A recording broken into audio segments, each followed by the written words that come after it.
Good morning, students. So today we are starting with chapter 2, that is Coulomb's law and electric field. Coulomb's law and electric field. देखो बेटा Coulomb's law and electric field दोनों terms तुसी plus two च पढ़िया हुई है बहुत detail च इलैक्ट्रोस्टैटिक चैप्टर पढ़िया आपाने करंट इलैक्ट्रिसिटी पढ़िया है ठीक है जी तो सारा चैप्टर अपना उसे ते बेस्ड है उदी ही किते ना किते एक्सटेंडेड फॉर्म है उस चैप्टर की आप पढ़ांगे पर इतने डिफरेंस की है डिफरेंस ये है कि जो तुसी प्लस टू च पढ़िया सी वो सारा कुछ सिंपल फॉर्म च सी मैगनीट्यूड फॉर्म च सी बट इत्थे जो आप सारा पढ़ना that is in vector form वही सारा कुछ पढ़ांगे वही इलैक्ट्रिक फील्ड है वही कूलम्स ला है वही गॉश ला है कुछ एक अद्धा टॉपिक थोड़े लिए नवा होएगा सो जो भी असी कूलम्स ला करते हैं तो इनिशियली कूलम्स ला असी पढ़िया सी इलैक्ट्रोस्टैटिक चैप्टर च इलैक्ट्रोस्टैटिक का की मीनिंग है इलैक्ट्रोस्टैटिक का मीनिंग है when charge is at rest जो चार्ज रेस्ट कंडीशन च पे है उदों असी उस तो फील्ड जनरेट हुंदा है या उदियां जो प्रॉपर्टीज़ ने वो सारा कुछ स्टडी करते सी करंट इलैक्ट्रिसिटी की सी करंट इलैक्ट्रिसिटी सी when there is movement of charge जो चार्ज मूव करता है in that case that's why we read it in different terms means electrostatic and current electricity when charge is at rest when we read it in term as electrostatic but when charge is in moving condition then we read it in current electricity so our first chapter second chapter is related with when charge is at electrostatic conditions so initially सानू पता होना चाहिए कि charge की है अगर तुहानू कोई पूछे चार्ज की है तो चार्ज किसी भी मटीरियल की एक प्रॉपर्टी है ठीक है सिंपल फॉर्म च असी कहीए तो कोई भी जिहड़ा सबसटांस है वो नॉर्मल कंडीशनस च न्यूट्रल फॉर्म च हुंदा है क्योंकि उस एटम्स पए ने atoms they which equal number of atom का देखो स्ट्रक्चर की है बेटा एटम दे विच न्यूक्लियस है न्यूक्लियस च न्यूट्रॉन प्रोटॉन पए ने आउटसाइड इलैक्ट्रॉन्स रिवॉल्व करते हैं तो एक नॉर्मल कंडीशनस च की हुंदा है कि ਜਿਹੜੇ ਪ੍ਰੋਟੋਨਸ ਨੇ that are equal to electron इस करके न्यूट्रल ਹੁੰਦਾ नॉर्मल कंडीशनस च बट की है कि ਜਦੋਂ ਚਾਰਜ ਕਿਸੇ ਬੋਡੀ ਤੇ ਐਕਸੈਸ ਹੋ ਜੇ ਜਾਂ ਚਾਰਜ ਦੀ ਡੈਫੀਸ਼ੀਐਂਸੀ ਹੋ ਜੇ ਉਦੋਂ ਅਸੀਂ ਕਹਿੰਦੇ ਹਾਂ ਕਿ ਜਾਂ ਤਾਂ ਬੋਡੀ ਨੇ ਪੋਜ਼ਿਟਿਵ ਚਾਰਜ ਐਕਵਾਇਰ ਕਰ ਲਿਆ ਜਾਂ ਬੋਡੀ ਨੇ ਕੀ ਕਰ ਲਿਆ ਨੈਗੇਟਿਵ ਚਾਰਜ ਐਕਵਾਇਰ ਕਰ ਲਿਆ in that terms we can talk about charge कि बॉडी ते चार्ज कितना है नॉर्मल कंडीशनस च नहीं क्योंकि नॉर्मल कंडीशनस च की है बॉडी न्यूट्रल है ਜਦੋਂ ਇਲੈਕਟ੍ਰੋਸਟੈਟਿਕ 'ਚ ਕੀ ਹੁੰਦਾ ਹੈ ਇਲੈਕਟ੍ਰੋਸਟੈਟਿਕ ਜਦੋਂ ਅਸੀਂ ਦੋ ਬੋਡੀਜ਼ ਨੂੰ ਰਬ ਕਰਦੇ ਆ ਤਾਂ ਕਿਸੇ ਤੇ ਚਾਰਜ ਪੋਜ਼ਿਟਿਵ ਹੋ ਜਾਂਦਾ ਕਿਸੇ ਤੇ ਨੈਗੇਟਿਵ ਹੋ ਜਾਂਦਾ ਕਿਉਂਕਿ ਚਾਰਜ ਦੀ ਟ੍ਰਾਂਸਫਰ ਹੋ ਜਾਂਦੀ ਹੈ ਇੱਕ ਬੋਡੀ ਤੋਂ ਦੂਸਰੀ ਬੋਡੀ ਤੇ ਕਲੀਅਰ ਹੈ ਤਾਂ ਜਦੋਂ ਕੋਈ ਬੋਡੀ ਚਾਰਜ ਐਕਵਾਇਰ ਕਰਦੀ ਹੈ in that case we talk about charge otherwise that body is neutral clear है जी उस तो बाद चार्ज दियाँ टाइप्स ने बेटा दो टाइप्स ने एक पॉजिटिव चार्ज ने एक नैगेटिव चार्ज ने सानू पता है असी प्रीवियस क्लासिस तो पढ़ते आ रहे हैं सेम चार्जिस एक दूजे नू रिपेल करते हैं अपोजिट चार्जिस एक दूजे नू अट्रैक्ट करते हैं तो इस तरह चार्ज दियाँ फरदर भी कुछ प्रॉपर्टीज़ आनगियाँ वो नैक्सट मैं थोड़ा स्टैप्स के विच दसूँगी तो इनिशियली अपनी टर्म है पॉइंट चार्जिस पॉइंट चार्जिस की हुंदे ने पॉइंट चार्जिस तो मतलब ये नहीं है कि चार्जिस का साइज़ छोटा है पॉइंट चार्जिस का मतलब है कि जो थोड़े कोल दो चार्ज पे ने उन्हां दे विचला जिहड़ा डिस्टेंस है वो डिस्टेंस बहुत ज़्यादा है अगर डिस्टेंस की है बहुत ज़्यादा है मोर ज़्यादा है कादे कंपैरेटिवली अमाउंट ऑफ चार्जिस दे अगर चार्जिस की अमाउंट के कंपैरेटिवली मतलब डिस्टेंस बहुत ज़्यादा है तो ये जोड़े चार्जिस ने in that case they act as point charges जिस तरह असी कह सकते हैं कि साड़ियाँ हैवनली बॉडीज़ ने अर्थ है मून है या सन है इन्हां च डिस्टेंस बहुत ज़्यादा है तो एक दूजे के लिए की ने एक पॉइंट बॉडीज़ की तरह ने उसी तरह point charges if distance is much large comparatively to magnitude of the charge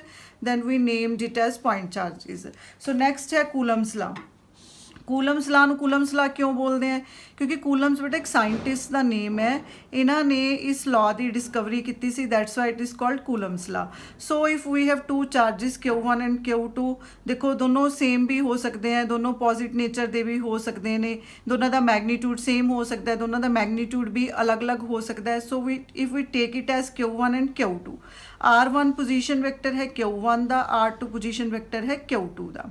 clear है। देखो बेटा आपां नूं कोआर्डीनेट सिस्टम च लिख रहे हैं, वही कि आपां हुण इस लॉ नूं वैक्टर फॉर्म च कर रहे हैं। अगर Q1 पोजीशन वैक्टर है, ओरीजन तो दा डिस्टेंस है, उवें Q2 का डिस्टेंस है R2। अगर असी Q1 Q2 करिए, मतलब अगर असी ट्रायंगल ऑफ वैक्टर एडिशन के अकॉर्डिंग करिए तो Q1 टू Q2, देखो एरो मैं इधर ड्रॉ किया, arrow is from Q1 to Q2। ਇਹਦਾ मतलब ये है कि मेरी डायग्राम के अकॉर्डिंग Q1 Q2 ते फोर्स लगा रहे हैं। ओपोजिट भी हो सकता है, फिर थोड़े पोजीशन वैक्टर्स ने जिहड़े वो चेंज हो जाएंगे। ठीक है जी। तो R21 का मतलब है कि 1 2 ते फोर्स लगा रहे हैं। अगर इसका ओपोजिट हुंदा फिर मैं लिखती R12, मतलब 2 ने 1 ते फोर्स लगाई। क्लीयर है। तो वैक्टर फॉर्म च बेटा इस चीज़ का ध्यान देना बहुत ज़रूरी है कि आपां की कंसीडर किया या एक्चुअल सिचुएशन की है। इत्थे मेरी डायग्राम के अकॉर्डिंग Q1 Q2 ते फोर्स लगा रहे, तां ही मैं वैक्टर इधर ड्रॉ किया है। तो R21 लिखा जाऊगा, मतलब 1 ने 2 ते फोर्स लगानी है, तो पोजीशन वैक्टर R21 या फिर R2 माइनस R1 असीं इहनूं रिप्रजेंट करांगे according to vector rules. Clear है। हुण देखो फोर्स का जिहड़ा मैगनीट्यूड है, क्योंकि ये दोनों चार्ज एक दूजे ते फोर्स लगाएंगे, वो फोर्स का मैगनीट्यूड है directly proportional to product of charges, मतलब depends upon magnitude of Q1 and Q2 and inversely proportional to distance of separation between them. Inversely proportional है डिस्टेंस दे। ਇਹਦਾ मतलब ये है कि दो चार्जिस च जदों डिस्टेंस इनक्रीज होगी तो उन्हां च लगन वाली जिहड़ी फोर्स है वो भी की होगी, डिक्रीज होगी, क्योंकि डिस्टेंस इनक्रीज होने दे नाल जिहड़ा फोर्स का इफेक्ट है वो घटूगा, वो डिक्रीज होगा। So if we combine these two factors, so F21 is directly proportional to Q1 Q2 R21 the square। अगर असी proportionality sign remove करते हैं तो असी उरे constant K लिखते हैं। एक्चुअली K की वैल्यू होंगी है 1/4 पाई epsilon not into Q1 Q2 R21 square अपना उपरों आ रहा है। क्लीयर है। इत्थे देखो बेटा एक टर्म पई है एप्सिलॉन नॉट। एप्सिलॉन नॉट की है? एप्सिलॉन नॉट सिंबल यूज़ करते हैं आप फ्री स्पेस के लिए। मीन सपोज करो कि यही चार्जिस नूं तुसीं किसी मीडियम च प्लेस करता। मीन सपोज करो Q1 Q2 नूं तुसीं किसी मीडियम च प्लेस करता। इत्थे तो फ्री स्पेस च पे मीडियम, मतलब सपोज लैट वाटर च प्लेस करता। ठीक है। डिस्टेंस सेम है, सारा कुछ सेम है। फर्क की पऊगा? फर्क पऊगा उस मीडियम की परमिटिविटी की वैल्यू का। हुण उहदा इफैक्ट देखो की होगा। मीनस जदों तो ये फ्री स्पेस च पे ने, तो फ्री स्पेस च की है Q1 Q2 1/4 pi epsilon not into R square. Clear है। ये वाले चार्जिस की पे ने, मीडियम च पे ने। दैट मीनस कि अगर इस कंडीशन च फोर्स लग रही है फ्री स्पेस या इस कंडीशन च फोर्स लग रही है इन केस ऑफ मीडियम, तो अगर उस मीडियम की परमिटिविटी की वैल्यू ज़्यादा है, उस मीडियम की परमिटिविटी की वैल्यू की है ज़्यादा है, तो वो चार्जिस च लगन वाली जी फोर्स होगी वो रिड्यूस हो जूगी, वो घट जूगी। मतलब इत्थे ये चीज़ मैटर करती है कि चार्जिस जिहड़े पए ने वो किस मीडियम च पए ने, वो उस मीडियम की परमिटिविटी की वैल्यू ते डिपेंड करता है। तो परमिटिविटी का मतलब है कि उस उन्हां चार्जिस ते लगन वालियां जिहड़ियां फोर्सिस ने वो किस तरह दियां होणगियां, उन्हां दा मैगनीट्यूड की होगा, घट फोर्स लगूगी ज़्यादा फोर्स लगूगी, वो उस मीडियम की इस पर्टिकुलर कॉन्सटेंट की वैल्यू ते डिपेंड करूगा। क्लीयर है। So epsilon not is a sign of permittivity. हुण देखो जिहड़ा ये सारा दिस वैल्यू है 1/4 पाई एप्सिलॉन नॉट, इनू असीं के कंसीडर कर लैंदे हुंदे आ। इनू असीं की लिख लैंदे आ के। हुण के की वैल्यू 1/4 पाई एप्सिलॉन नॉट तो SI सिस्टम च है। अगर असीं CGS सिस्टम च देखते हैं तो यदी वैल्यू वेरी करती है, यदी वैल्यू 1 बन जाती है। क्लीयर है। याद रखनी बेटा गल्लां। उस तो इलावा जिहड़ी वैल्यू है के की वैल्यू, या इन अदर वर्ड्स देखो 4 पाई कॉन्सटेंट है, एप्सिलॉन नॉट ही एक्चुअली च के की वैल्यू आप कह सकते हैं, क्योंकि 4 पाई इज़ कॉन्सटेंट। तो ये कॉन्सटेंट की जी वैल्यू है वो किस चीज़ पर डिपेंड करती है? वो डिपेंड करती है नेचर ऑफ मीडियम पर। क्योंकि मैं थोनों पहला भी दसता बेटा परमिटिविटी की वैल्यू डिपेंड करती होंगी है कि मीडियम केड़ा है, थोड़े कोल स्पेस है, वाटर है, कोई एनी अदर मीडियम है, उस तो इलावा सिस्टम ऑफ यूनिट चूजन, तुसी केड़ा सिस्टम ऑफ यूनिट चूज करते हो, वही SI ਦੇ ਲਈ ਦੀ ਵੈਲਿਊ 1/4 ਪਾਈ ਐਪਸਾਈਲਨ ਨੋਟ ਹੈ ਤੇ CGS ਦੇ ਲਈ ਦੀ ਵੈਲਿਊ ਕੀ ਹੈ 1 ਹੈ ਤੇ ਐਪਸਾਈਲਨ ਨੋਟ ਦੀ ਜਿਹੜੀ ਫ੍ਰੀ ਸਪੇਸ ਦੇ ਲਈ ਵੈਲਿਊ ਹੈ ਦੈਟ ਇਜ਼ 8.854 × 10⁻⁻12 ਕੂਲਮ ਸਕੁਅਰ ਪਰ ਨਿਊਟਨ ਪਰ ਮੀਟਰ ਸਕੁਅਰ। ਤਾਂ ਐਪਸਾਈਲਨ ਨੋਟ ਦੀ ਵੈਲਿਊ ਅਗਰ ਅਸੀਂ ਇੱਥੇ ਪੁੱਟ ਕਰਦੇ ਹਾਂ ਇਸ ਰਿਲੇਸ਼ਨ ਦੇ ਵਿੱਚ ਤਾਂ 1/4 ਪਾਈ ਐਪਸਾਈਲਨ ਨੋਟ ਕੀ ਬਣ ਗਿਆ 9 × 10⁻9 ਕੂਲਮ ਸਕੁਅਰ पर कूलम स्केयर न्यूटन पर मीटर स्केयर। ये अपोजिट हो जाएंगे बेटा क्योंकि ये रेसिप्रोकल च आ गई। नैक्सट है नैक्सट असी डायमेंशनस फाइंड आउट करने ने एप्साइलम नॉट के। एप्साइलम नॉट के बेटा जिहड़े डायमेंशनस ने वो किस तरह फाइंड आउट होणगे वो इस फार्मूले तो ही आप फाइंड आउट कर सकते हैं। देखो एप्साइलम नॉट इधर लै जाओ, एप्साइलम नॉट इधर आ गया, 4 पाई कॉन्सटेंट है, फोर्स नीचे आ गई तो फार्मूला की रह गया अपने को Q1 Q2 upon force into R square मतलब डिस्टेंस का स्केयर। ठीक है जी। तो इतों ही आप यूनिट्स भी देख सकते हैं। अगर तुहानूं यूनिट्स नहीं याद हो रहे तो तुसी फार्मूला उहदा बनाओ, उहदे यूनिट्स फाइंड आउट कर लो। देखो ये चार्ज इंटू चार्ज है, चार्ज का यूनिट हुंदा कूलम स्केयर, फोर्स का हुंदा न्यूटन पर न्यूटन, डिस्टेंस है मीटर स्केयर च लिखांगे SI सिस्टम च, तो ये माइनस मीटर का -2 बन गया। क्लीयर है। इसे फार्मूले तो आप डायमेंशनस फाइंड आउट करांगे क्योंकि जो आप SI सिस्टम के करते हैं तो आप बेटा उन्होंने MLT की फॉर्म च एक्सप्रैस करते हैं या उस तो इलावा अपने को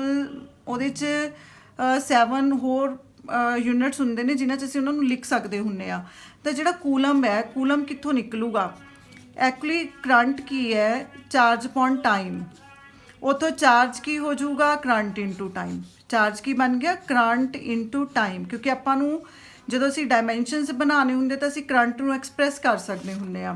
सो इत्थे आपां चार्ज की जगह की लिखता करंट इंटू टाइम का स्केयर। फोर्स का फार्मूला हुंदा है, फोर्स का फार्मूला हुंदा है मास इंटू एक्सलेशन, एक्सलेशन हुंदा है वेलोसिटी अपॉन टाइम, वेलोसिटी की हुंदा है डिस्टेंस अपॉन टाइम। एक टी अपने को ऑलरेडी पे है तो ये मास L स्केयर T-2 बन गया। तो अपने को फोर्स का डायमेंशनल फार्मूला की बन गया mL स्केयर T-2। द्वारा देख लो mass into acceleration, acceleration is velocity upon time, velocity is distance upon time, one time is already existing here so it's distance mL T-2। So force का आपने की लिख लिया, फोर्स का आपने लिख लिया ML T-2। ये डिस्टेंस है L स्केयर बन गया। ये सारे आप कंबाइन कर लेने। देखो करंट की बन गया एम्पीयर स्केयर, T का 2 आ पे है, एक T ने उपर जाके की बन जाना प्लस का 4 बन जाना है, M ने उपर जाके -1, L का की बन जाना है -3 क्योंकि 2 and 1 3 बन गया, ऊपर जाएगा तो ये -3 बन गया। So it's M-1 L -3 T4 A⁻²। ठीक है जी। ये 2 मार्क्स वाले बेटा क्वेश्चनस आते हैं, उन्होंने जिमें छोटिया छोटिया गल्लां पुछिया हुई होंदियां ने भी एप्साइलम नॉट की वैल्यू दस दो, ये यूनिट्स की ने, ये डायमेंशनस फाइंड आउट कर लो। डायमेंशनस बेटा तुसी किसी भी फार्मूले दे अगर फाइंड आउट करने होंगे हैं तुसी उहदे बेसिक फार्मूले ते जाओ, उस फार्मूले नूं सॉल्व कर लो। जिस तरह अपने को आप एप्साइलम नॉट कढ़ना सी तो आप एप्साइलम नॉट इधर लै गए, फोर्स नूं आपां नीचे ले आए, उतों उहदे डायमेंशन ते यूनिट्स ने जिहड़े वो ड्राइव हो गए। सो इत्थे तक देखो बेटा आपां ने मैगनीट्यूड कढ़ लिया फोर्स का। ठीक है, मैगनीट्यूड फाइंड आउट कर लिया कूलम फोर्स दे लई, बट क्योंकि आपां वैक्टर फॉर्म च करना है तो वैक्टर फॉर्म च आपां नूं की चाहिदा हुंदा है, वैक्टर का मतलब है कि you must have magnitude and direction. मतलब आप फोर्स का अगर इनू वैक्टर फॉर्म च लिखना है तो वह मैगनीट्यूड तो वही डायरैक्शन। क्लीयर है। डायरैक्शन आप कहते नाल लिखते हैं यूनिट वैक्टर्स के नाल। आ मैगनीट्यूड हो गया दी डायरैक्शन। अगर तुसी डायग्राम नोटिस करो, डायग्राम च आपां ने इनू की लिखिया है R21 if 1 trying force on second. तो F21 आपां फाइंड आउट किया सीगा, F21 सीगा अपना 1/4 pi epsilon naught Q1 Q2 R21 का स्क्वेयर। हुण R21 की यूनिट वैक्टर है, यूनिट वैक्टर की हुंदा, यूनिट वैक्टर हुंदा है vector itself and it's magnitude. और अगर असी इसनू देखिए R21 नूं आपां की लिख सकते हैं R in terms of position vector R2 - R1 upon R2 - R1 का मैगनीट्यूड। क्लीयर है।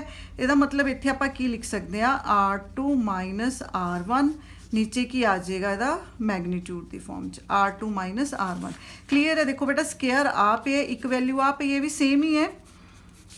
ये ਜਿਹੜਾ R2 माइनस R1 स्केयर है ਇਹਨੂੰ भी तो आप पोजीशन वैक्टर मैग्नीट्यूड की टर्म च लिख सकते हैं। तो इन्होंने दोनों को कंबाइन कर लिया R2 माइनस R1 का क्यूब बन गया। ये मैग्नीट्यूड है, ध्यान रखना है। उपर की पे उपर R2 माइनस R1 पे क्लीयर है। सो दोबारा देख लो बेटा यूनिट वैक्टर अगर असी लिखना होंगे यूनिट वैक्टर की है vector itself upon its magnitude R2 minus R1 upon R2 minus R1। Force itself की होगी मैग्नीट्यूड हो गया, दी डायरैक्शन होगी, डायरैक्शन अपने पुट करती, नीचे एक R21 ऑलरेडी एग्जिस्ट कर रहा सी, दोनों कंबाइन होके की बन गया क्यूब दी फॉर्म च अपने कोल फार्मूला बन गया कूलम्स ला दा कूलम फोर्सिस के लिए। क्लीयर है। सो ये कूलम्स ला है बेटा इन vector form.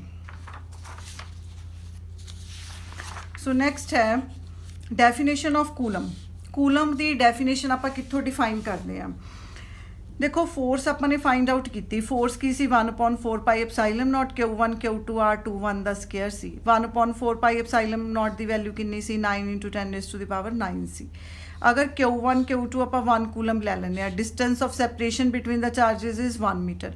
That means we will put here 1 1 and 1 तो थोड़े कोल फोर्स कितनी आ गई 9 × 10⁹ न्यूटन आ गई।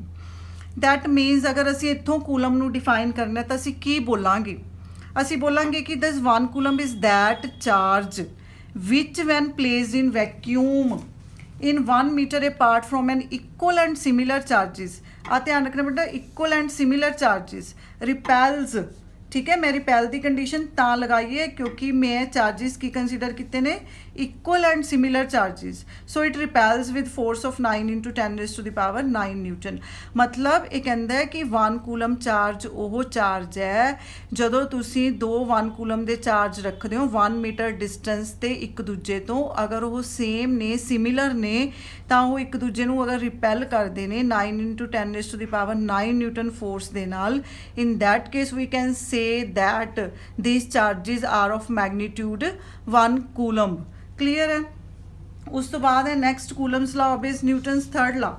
Coulomb's law Newton third law नू ऑबे करता है। न्यूटन थर्ड लॉ की सी बेटा देखो न्यूटन लॉ सी कि for every action there is equal and opposite reaction.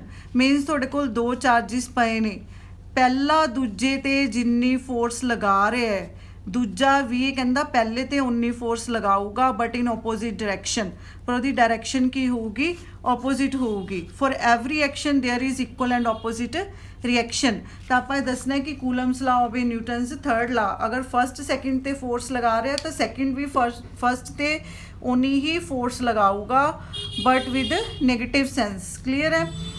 So if F21 is 1/4 pi epsilon naught Q1 Q2 R2 minus R1 upon R2 minus R1 the cube है।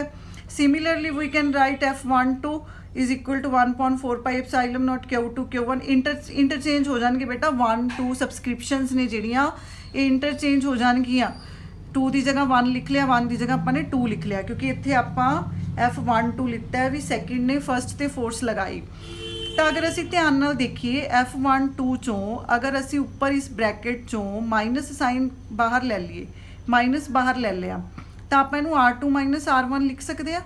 नीचे तो magnitude form च ही पे है, नीचे ये मैग्नीट्यूड फॉर्म च पे है। सो इत्थे अगर असी R2 माइनस R1 का क्यूब भी कर दें तो कोई फर्क नहीं पैंदा, उपरों माइनस साइन अपने बाहर ले लिया। तो अगर असी इस वैल्यू नू अपनी फर्स्ट नंबर वैल्यू के नाल कंपेयर करिए तो ये बराबर ने। So F12 is equal to F -12 means Coulomb's law obey Newton's third law. Clear है। नैक्सट है प्रिंसिपल ऑफ सुपरपोजिशन। कुछ टर्म्स ने छोटिया छोटिया टर्म्स ने शायद तुसी पढ़िया हुई बेटा +2 से सारियां। प्रिंसिपल ऑफ सुपरपोजिशन की है। प्रिंसिपल ऑफ सुपरपोजिशन ये है कि अगर थोड़े कोल नंबर ऑफ चार्जिस पे ने, मतलब डिफरेंट लोकेशन ते थोड़े कोल नंबर ऑफ चार्जिस पे ने, तुसी अपना एक कोई चार्ज कंसीडर कर लिया लेट दिस। हुण ये ते वाला चार्ज भी फोर्स लगा रहा है, ये भी फोर्स लगा रहा है, ये भी फोर्स लगा रहा है, ये भी लगा रहा है, सारे फोर्स लगा रहे हैं ये। पर देखो जो Q1 है, Q2 है, Q3 है, may be it positive, may be it negative, it's may be positive, मतलब इन्हां दी कोई भी जिहड़ा साइन है हो सकता है। ਤਾਂ ਉਹਦੇ ਅਕੋਰਡਿੰਗ ਜਾਂ ਤਾਂ ਇਹ ਰਿਪੈਲ ਕਰਨਗੇ ਜਾਂ ਅਟਰੈਕਟ ਕਰਨਗੇ, ਕਿਸੇ ਨਾਲ ਇਹਦੀ ਅਟਰੈਕਸ਼ਨ ਹੋਊਗੀ, ਕਿਸੇ ਨਾਲ ਇਹਦੀ ਰਿਪਲਸ਼ਨ ਹੋਊਗੀ। ਤਾਂ ਪ੍ਰਿੰਸੀਪਲ ਆਫ ਸੁਪਰਪੋਜੀਸ਼ਨ ਕੀ ਕਹਿੰਦਾ ਹੈ ਕਿ if you have number of charges, ਅਗਰ ਤੁਹਾਡੇ ਕੋਲ ਨੰਬਰ ਆਫ ਚਾਰਜਿਸ ਪਏ ਨੇ ਤਾਂ ਜਿਸ ਚਾਰਜ ਨੂੰ ਤੁਸੀਂ ਓਬਜ਼ਰਵ ਕਰ ਰਹੇ ਹੋ ਉਹਦੇ 'ਤੇ ਲੱਗਣ ਵਾਲੀ ਫੋਰਸ, उस चार्ज ते लगन वाली जिहड़ी फोर्स होगी that is equal to vector sum of the forces applied by other charges. ठीक है, बाकी चार्जिस किन्नी फोर्स लगा रहे हैं उहदा वैक्टर सम होगी। ये चीज़ ध्यान रखनी है बेटा, पेपर कई बार बच्चे की करते हैं उहदे वैक्टर साइन नहीं पाते, वो गलत है, रॉन्ग है, क्योंकि दी डेफिनेशन की है force on your charge q not due to number of charges is equal to कादे इक्वल है vector sum of the forces exerted by other charges on it separately. तुसी कल्ले कल्ले चार्ज का उहदे ते इफेक्ट देखोगे। क्लीयर है। नैक्सट है चार्ज क्वांटाइजेशन। क्वांटाइजेशन का सिंपल मीनिंग की हुंदा बेटा, देखो quantization means charge quantization means q is equal to plus minus n v. E की है, ई हैगा चार्ज इलैक्ट्रॉन ते। क्लीयर है। एन की ने, एन इंटैगरल नंबर हो सकता है, कोई 1 2 3 +1 -1 -2, मतलब इंटैगरल मल्टीपल होगा। ਇਹਦਾ मतलब ये है कि ਜਿਹੜਾ चार्ज है अगर ਅਸੀਂ ਉਰੇ n ਦੀ ਵੈਲਿਊ 1 ਪੁੱਟ ਕਰ ਦਿੰਦੇ ਆ ਤਾਂ ਚਾਰਜ ਦੀ ਮਿਨੀਮਮ ਵੈਲਿਊ ਕਿੰਨੀ ਹੋਗੀ 1.6 × 10⁻⁻19 ਕੂਲਮ। ਤੁਸੀਂ ਇਸ ਤੋਂ ਛੋਟੀ ਵੈਲਿਊ ਤਾਂ ਕਦੇ ਵੀ ਨਹੀਂ ਪੜ੍ਹੀ ਹੈਗੀ ਚਾਰਜ ਦੀ। ਕਹਿਣ ਦਾ ਮਤਲਬ ਇਹ ਹੈ ਕਿ ਜਿਹੜਾ ਚਾਰਜ ਹੈ ਉਹਨੂੰ ਅਸੀਂ ਡਿਵਾਈਡ ਫ੍ਰੈਕਸ਼ਨਸ 'ਚ ਨਹੀਂ ਕਰ ਸਕਦੇ। जो ਉਹਦੀ वैल्यू है मिनिमम वैल्यू ਜਦੋਂ भी चार्ज ਦੀ ट्रांसफर होनी है, एक इलैक्ट्रॉन एक चार्ज ट्रांसफर होगा, 2 होंगे 3 होंगे, कदे भी ਅਸੀਂ ਇਹ नहीं कहांगे कि 1.5 चार्ज ट्रांसफर हो गया 2.5 चार्ज ट्रांसफर हो गया। क्लीयर है। चार्ज क्वांटाइजेशन का मीनिंग है क्वांटाइज्ड, मतलब ਉਹਦੇ ਅੱਗੇ ਇੱਕ नंबर लग गया, उस नंबर ਦੇ ਅਕੋਰਡਿੰग ਹੀ ਉਹਦੀ ट्रांसफर होनी है। मतलब कि ਤੁਸੀਂ चार्ज ਨੂੰ होर जिहड़ा उहदे फ्रैक्शनस ने नहीं कर सकते। मतलब मैं कहा कि इहदा मैं 1/2 कर ला, 1/3 कर ला, 1/4 कर ला, it's not possible. So it's a charge quantization property of the charge. Clear है। नैक्सट है बेटा इलैक्ट्रिक फील्ड। देखो फील्ड मैं तुहानू जिहड़ा अपना फर्स्ट चैप्टर सी उहदे च भी दस्सिया सी, एक कॉमन वर्ड है फील्ड। की हुंदा है फील्ड? वो हुंदा certain region of space. Means देखो इत्थे कुछ कोई चीज़ पई है, ठीक है, ਉਹਦਾ ਇਫੈਕਟ ਕਿੱਥੇ ਤੱਕ ਹੈ, ਸਰਟਨ ਰੀਜਨ ਆਫ ਸਪੇਸ ਕਿੱਥੇ ਤੱਕ ਉਸ ਚੀਜ਼ ਦਾ ਇਫੈਕਟ ਹੈ, ਉਹਨੂੰ ਆਪਾਂ ਕੀ ਬੋਲ ਦਿੰਦੇ ਆ, ਉਹਨੂੰ ਆਪਾਂ ਬੋਲ ਦਿੰਦੇ ਆ ਕਿ ਇਹ ਉਸ ਕੁਆਂਟਿਟੀ ਦਾ ਫੀਲਡ ਹੈ।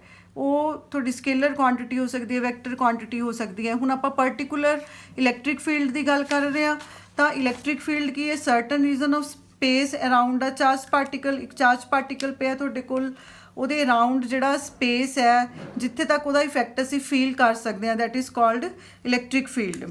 The certain region of space around a charged body within which its influence can be felt is called electric field. So electric field the definition ਕੀ ਹੈ? ਹੁਣ ਦੇਖੋ ਬੇਟਾ suppose ਆ ਤੁਹਾਡੇ ਕੋਲ ਚਾਰਜ ਪਿਆ ਸੀ, ਆ ਇਹਦਾ ਫੀਲਡ ਹੈ। ਲੈਟ ਕਿ ਮੈਂ ਇੱਕ ਟੈਸਟ ਚਾਰਜ ਲੈ ਲਿਆ Q0। ਹੁਣ ਅਗਰ ਇਹ Q0 ਇਸ ਲੋਕੇਸ਼ਨ ਤੇ ਪਿਆ, ਇਸ ਲੋਕੇਸ਼ਨ ਤੇ, ਤਾਂ ਕੀ ਇਹ ਇਹਦੇ ਇਫੈਕਟ 'ਚ ਹੈ? ਨਹੀਂ ਹੈ, ਇਹਦੇ ਤੇ ਕੋਈ ਫੋਰਸ ਨਹੀਂ ਲਗਾਊਗਾ। ਇਸ ਚਾਰਜ ਨੂੰ ਆਪਾਂ ਥੋੜਾ ਜਿਹਾ ਹੋਰ ਕਲੋਜ਼ ਲੈ ਆਏ, ਕੀ ਇਹਦੇ ਤੇ ਇਫੈਕਟ ਪਾਊਗਾ? ਨਹੀਂ ਪਾਊਗਾ, ਕਿਉਂਕਿ ਹਲੇ ਵੀ ਇਹ ਇਹਦੇ ਫੀਲਡ 'ਚ ਨਹੀਂ ਹੈ।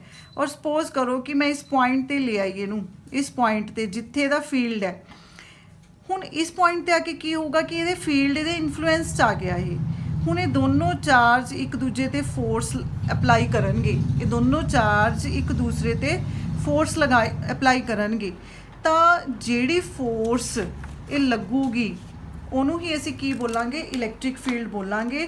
ਤਾਂ ਇਲੈਕਟ੍ਰਿਕ ਫੀਲਡ ਦੀ ਅਗਰ ਅਸੀਂ ਡੈਫੀਨੇਸ਼ਨ ਦੇਖੀਏ ਤਾਂ ਇਲੈਕਟ੍ਰਿਕ ਫੀਲਡ ਕੀ ਹੈ? It is the force experienced ਬਾय the test charge. ਇਹ ਧਿਆਨ ਰੱਖਣਾ, it is the force experienced ਬਾय the test charge. Clear है। नैक्सट देखो बेटा ये एक कंडीशन होर है, वो कंडीशन ये है कि जो आप इलैक्ट्रिक फील्ड की डेफिनेशन दिंदे आ, आप कहने कि electric field is the force experienced by the test charge. क्योंकि इलैक्ट्रिक फील्ड का अपना एक सर्टन रीजन है, जे कोई चीज़ ये इफैक्ट के अंडर आऊगी तो ही ये फोर्स है जी फील करूँगा। पर इत्थे एक आपां लिमिट लगाने कि Q naught should be approaches to zero. इत्थे बेटा ये मतलब नहीं है कि Q naught should be approaches to zero भी हाँ असीं इहनूं जीरो लै लांगे या मतलब कुछ भी कर सकते हैं। ਇਹਦਾ एक सिंपल जिहा मीनिंग ये है कि ਇਹਦੀ वैल्यू स्मॉल होनी चाहिए है। क्यों? क्योंकि आप ਇਹਦੇ ਨਾਲ टेस्ट करना है। क्लीयर है? ਹੁਣ अगर असीं सपोज करो कि ਇਹਦਾ मैगनीट्यूड ज़्यादा ले लिया इस ये वाले चार्ज का, तो हो सकता है कि ये चार्ज अपना जिहड़ा सोर्स चार्ज है उन्होंने डिसप्लेस कर दे उसकी पोजीशन तो। क्लीयर है? मतलब कि यह चार्ज ये ते कोई ज़्यादा इफैक्ट ना पाए, इस करके आप टेस्ट चार्ज नू वैनिशिंगली स्मॉल कंसीडर करते हैं। क्लीयर है? So if we have coordinate system X Y and Z, थोड़ा सोर्स चार्ज पे है आ थोड़ा टेस्ट चार्ज पे है, तो electric field is the force experienced by the test charge. ये लिखण का मैथड है बेटा नू। यूनिट्स की होंगे इलैक्ट्रिक फील्ड के? देखो फोर्स अपॉन चार्ज है। इलैक्ट्रिक फील्ड की है? Force upon test charge. ये ध्यान रखना, not source charge, it is test charge. So its unit is newton per coulomb. Next है डेरिवेशन है बेटा electric field due to fix point charge. हुण आपां इलैक्ट्रिक फील्ड का एक्सप्रैशन फाइंड आउट करना है। देखो इक्को ही क्वांटिटी दे डिफरेंट जिहड़े फार्मूलाज ने वो हो सकते हैं। हुण जिस तरह आपां एक फार्मूला तो इलैक्ट्रिक फील्ड का पढ़ ही लिता। इलैक्ट्रिक फील्ड का आप एक फार्मूला पढ़ लिया, force experienced by the test charge. Clear है? हुण इहदे तो ही अगे अगे होर फार्मूले बन जाएंगे एक दो, और डिपेंड जिस तरह न्यूमैरिकल्स ते डिपेंड करता हुंदा है कि तुहानूं की गिवन है, तुसीं की फाइंड आउट करना है, उहदे अकॉर्डिंग तुसीं किहड़ा फार्मूला अप्लाई करना है। So our one formula for electric field is force upon the charge. Clear है? The electric field due to fix point charge in terms of position vector. अगर असी position vector की terms देखना है तो इसे इलैक्ट्रिक फील्ड नूं आपां किवें लिखांगे? देखो सपोज करो आ थोड़ा सोर्स चार्ज पे है, यदा position vector r dash consider किया हुआ है। ऑब्जरवेशन पॉइंट है पी, यदा पोजीशन वैक्टर आर है। ऑब्जरवेशन पॉइंट ते साडा टेस्ट चार्ज पे है क्यू नॉट। हुण क्यू नॉट ते फोर्स लगाऊगा, ये ऑबवियस है बेटा, क्यू नॉट ते फोर्स लगाऊगा because test charge is small. तो यदा पोजीशन वैक्टर्स की हो जाएंगे आर माइनस आर डैश। तो अगर असीं इन्हां दोनों च फोर्स देखिए, फोर्स की होगी Q naught 4 pi epsilon not R minus R dash the cube. ये जो आपां ने वैक्टर फॉर्म की है पिछे, उत्थे बेटा आपां ने 1 2 की फॉर्म च कर ली सी, इत्थे आपां ने चूज़ कर लिया आर डैश। ठीक है, तुसीं 1 चूज़ कर लो, 2 चूज़ कर लो, ये थोड़े ते डिपेंड है कि तुसीं की चूज़ करोगे। मीनस जो डायग्राम बनाई है उहदे अकॉर्डिंग तुसीं लिखोगे आर माइनस आर डैश। ये ध्यान रखना बेटा आर माइनस आर डैश है। क्लीयर है? जे अपना ये वैक्टर इधर नूं हो जाता, मेन सपोज करो यदि लोकेशन ये होंगी, फिर अपने ये भी चेंज हो जाते, फिर आप इनू R dash minus R consider करते। क्लीयर है? हुण इहदा हो गया फोर्स। इलैक्ट्रिक फील्ड का की formula? Electric field is force upon test charge. हुण आ फोर्स इत्थे पुट कर दो। जो असीं ये फोर्स का फार्मूला सारा इत्थे पुट करांगे, अपना ही क्यू नॉट नाल क्यू नॉट कैंसल हो जाऊगा, क्यू रह गया R minus R dash 4 pi epsilon not R minus R dash का क्यू बन गया। So it is the electric field due to fixed point charge in terms of position vectors. ये formula ध्यान रखना बेटा, क्योंकि अपनियां अगलियां जिहड़ियां डेरिवेशनस ने वो डेरिवेशनस इस पोजीशन वैक्टर वाले फार्मूले पर डिपेंड करनगियां। इस फार्मूले के अकॉर्डिंग आप डेरिवेशनस करांगे। हुण नैक्सट है इस आर्टिकल के स्पैशल केस। स्पैशल केस की है, कहता suppose source charge is located at origin. Suppose करो कि तुहाडा ये जिहड़ा सोर्स चार्ज क्यू है ये इत्थे नहीं पिया, इत्थे पिया ओरीजन ते। जे ओरीजन ते पिया तो फिर आर डैश ऑबवियस है कि जीरो हो जाएगा, R dash is zero. R dash आप इस रिलेशन पुट कर देने, आर डैश जिथे जिथे पिया उन्होंने जीरो पुट कर दो, तो इलैक्ट्रिक फील्ड की आ गया अपने कोल q r vector upon 4 pi epsilon not r the cube बन गया।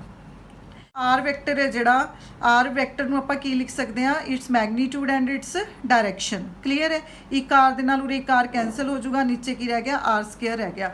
मतलब इलैक्ट्रिक फील्ड का अपने कोल एक नवा फार्मूला होर डेवलप हो गया, दैट इज़ दिस। एक फार्मूला की सीगा? एक फार्मूला तो आ बन गया फोर्स अपॉन टेस्ट चार्ज। दूसरा फार्मूला बन गया in terms of position vector. तीसरा फार्मूला की बन गया in that condition when q is placed at origin. तो इत्थे बन गया q 4 pi epsilon not r unit vector upon r square. ਤਾਂ ਇਹ ਚੀਜ਼ਾਂ ਦਾ ਧਿਆਨ ਰੱਖਣਾ ਬੇਟਾ ਕਿ ਤੁਸੀਂ ਕਿਹੜੀਆਂ ਕੰਡੀਸ਼ਨਸ ਦੇ ਵਿੱਚ ਇਲੈਕਟ੍ਰਿਕ ਫੀਲਡ ਹੈ ਜਿਹੜਾ ਉਹਨੂੰ ਫਾਈਂਡ ਆਊਟ ਕਰ ਰਹੇ ਹੋ। ਕਲੀਅਰ ਹੈ।